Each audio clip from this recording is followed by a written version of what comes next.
भारत के मुसलमान भाई बहनों को भी ये समझना होगा कि कौन से राजनीतिक दल उन्हें भड़का करके उनका फायदा लेने के लिए उनको बर्बाद कर रहे हैं। का शुक्रिया अदा करना चाहती हूँ कि बहुत अच्छी तरीके से मुसलमानों के बारे में वो सोच रहे हैं। ये एक मुसलमानों के दिल में ख्याल ही बेकार है कि वो कुछ सोचते नहीं है, ये हम लोगों में फर्कबाजी करते हैं। हमें तो कभी ऐसा लगा ही नहीं।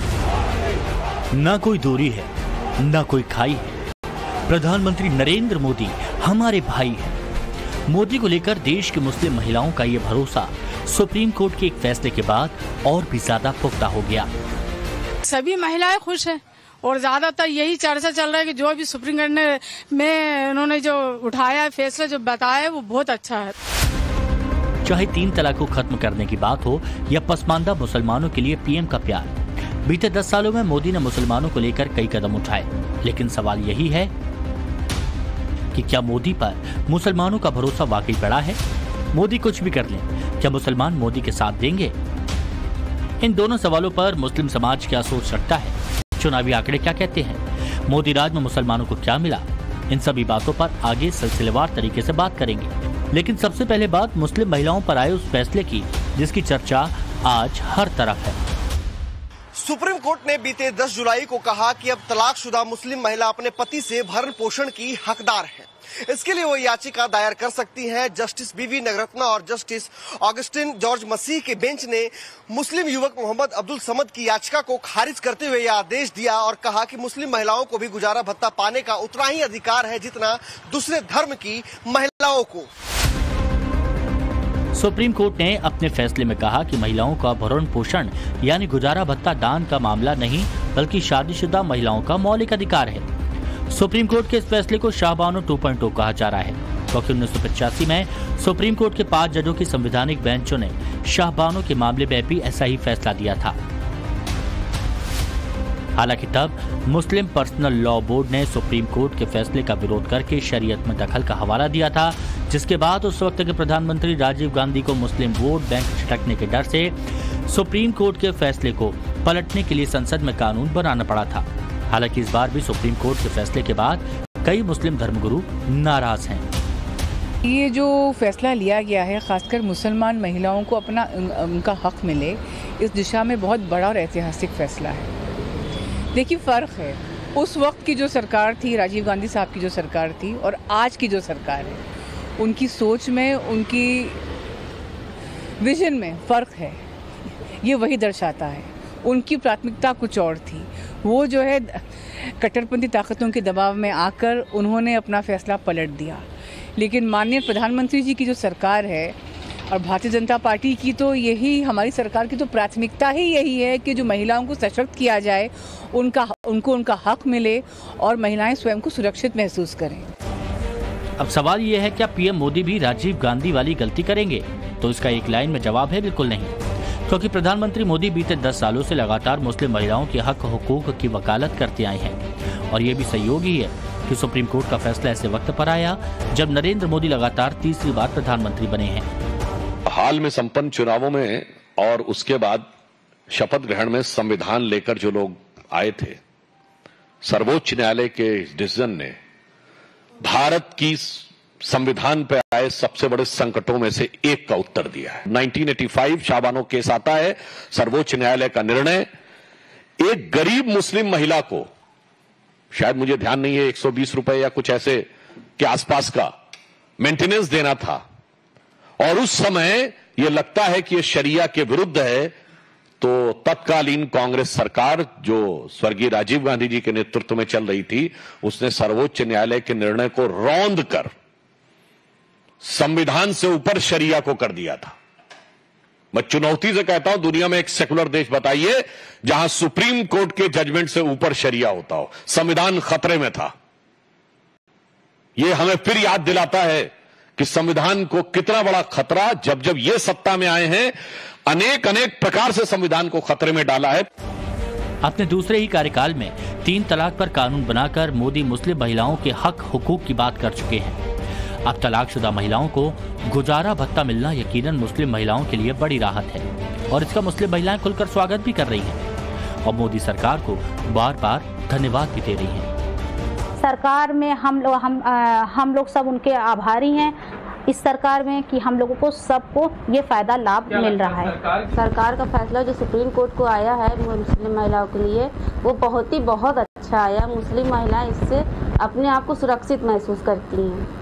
अब किसी चीज़ को उनको डर नहीं है, हर चीज़ से मुआवजा मिल रहा है। तलाक देने पर भी आदमी भी डरेंगे 100 बार। और हम लोग के भरण पोषण के लिए भी सुप्रीम कोर्ट ने बहुत अच्छा ही फैसला लिया है कि हम लोग आगे चल के अपने बच्चों का अपना परवरिश कर सकें, कुछ अपने लिए कर सकें।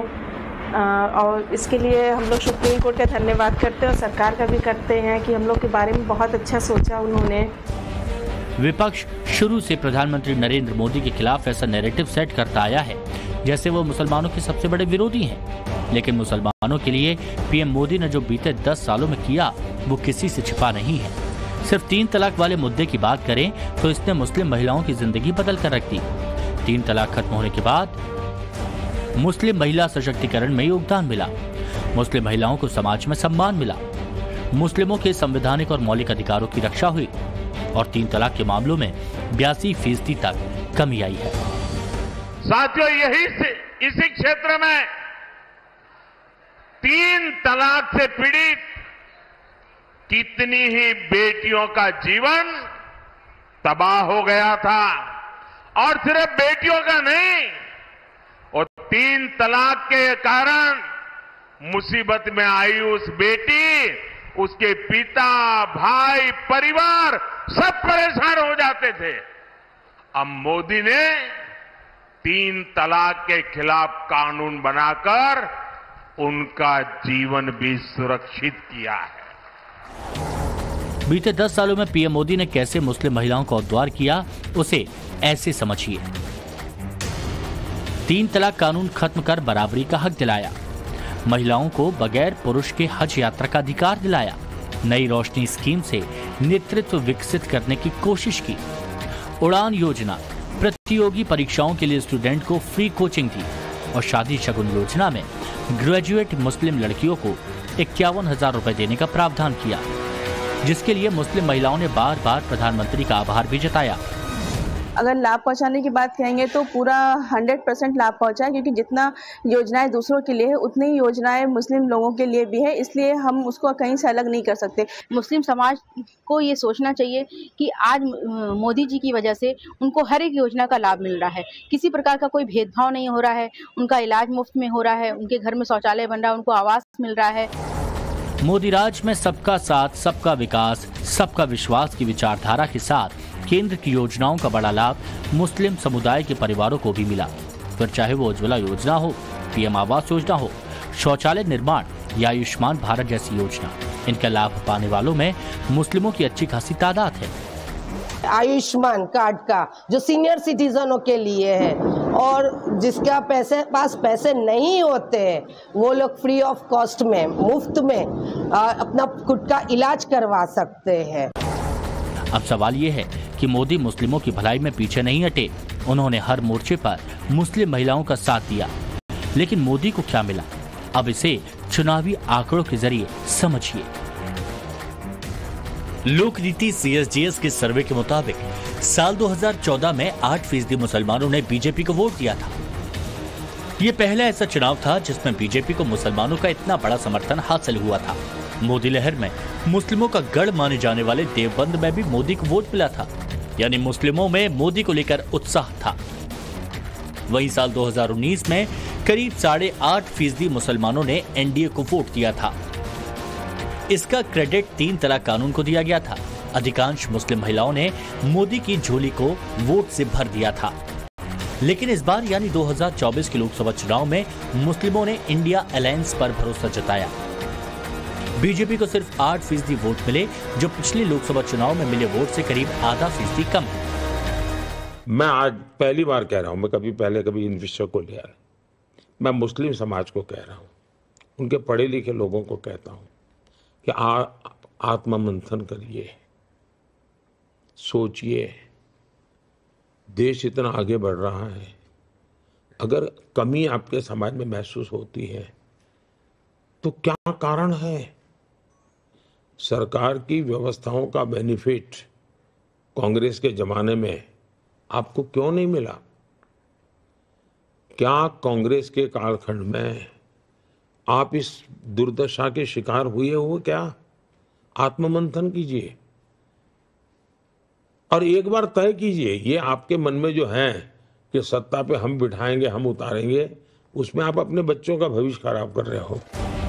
इस बार लोकसभा चुनाव में ये भी मान्यता ध्वस्त हुई कि बीजेपी को पसमानदा मुसलमान ज्यादा पसंद करते हैं। लोक नीति CSTS के सर्वे के मुताबिक बीजेपी को अशराफ यानी अपर कास्ट मुस्लिमों के 12%, जबकि OBC यानी पसमानदा मुसलमानों के सिर्फ 5% वोट मिले।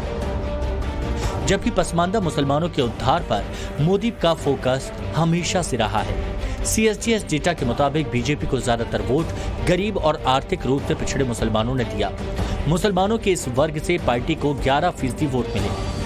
तुष्टीकरण की राजनीति की और मुसलमानों के राजनीतिक, सामाजिक, आर्थिक उत्थान के लिए कभी कुछ नहीं किया। और जब मैं पसमानदा मुसलमानों की मुसीबत की चर्चा करता हूं तो इनके बाल खड़े हो जाते हैं, क्योंकि ये ऊपर के लोगों ने मलाई खाई है और ये पसमानदा मुसलमानों को भी उसी हालत में जीने के लिए इन लोगों ने मजबूर कर दिया है। वहीं राज्यों की बात की जाए तो बीजेपी को मुसलमानों की सबसे ज्यादा वोट गुजरात में मिले। गुजरात में करीब 29% मुसलमानों ने बीजेपी पर भरोसा जताया, जबकि यूपी में सिर्फ 2% मुसलमान ही बीजेपी के साथ खड़े दिखाई दिए। मुस्लिम वोटों के लिहाज से पूरी हिंदी पट्टी में बीजेपी का प्रदर्शन बुरा रहा। हालांकि आंकड़ों के लिहाज से देखें तो 2019 के मुकाबले इस लोकसभा चुनाव में बीजेपी को मुसलमानों को वोट कम जरूर मिला, लेकिन यह आंकड़ा उस धारणा को भी खारिज करता है कि बीजेपी को मुस्लिमों का वोट एकदम नहीं मिलता। अभी तक देखा यही गया है कि मोदी की जीत में महिला वोटर्स की अहम भूमिका रही है। महिलाओं का वोटिंग पैटर्न भी काफी बदला है और पुरुषों की तुलना में उनका वोट लगातार बढ़ रहा है। जिस तरह से पीएम मोदी महिला सशक्तिकरण पर काम कर रहे हैं, खासकर मुस्लिम महिलाओं के हक में एक के बाद एक कदम उठाए जा रहे हैं, वो बीजेपी को भरोसा दिलाते हैं कि सबका साथ, सबका विकास की विचारधारा को एक दिन सबका साथ जरूर मिलेगा। Bureau report, times now Bharat.